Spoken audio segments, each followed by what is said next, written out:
Le spectacle s'appelle Pourtant chacun tue ce qu'il aime. C'est une phrase qu'on a empruntée à Oscar Wilde.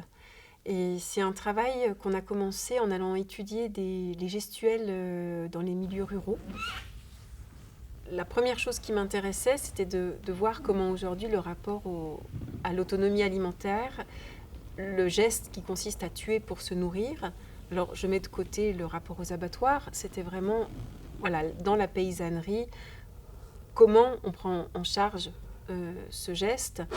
En allant rencontrer des paysans, en fait, ils m'ont renvoyé cette image très juste de me dire mais tu peux pas étudier ce geste simplement en dehors du contexte de toute la gestuelle paysanne. Le rapport à la bête va de la naissance à la mort en passant par le fait de prendre soin, soigner l'animal, l'accompagner, le nourrir.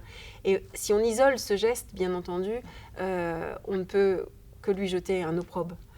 Si on le prend dans le cycle complet, on peut faire ressortir sa complexité, sa difficulté, les endroits où ça grince avec la société d'aujourd'hui, mais il y a quelque chose qui appartient au cycle de vie-mort-vie qui ressort à travers ce geste-là.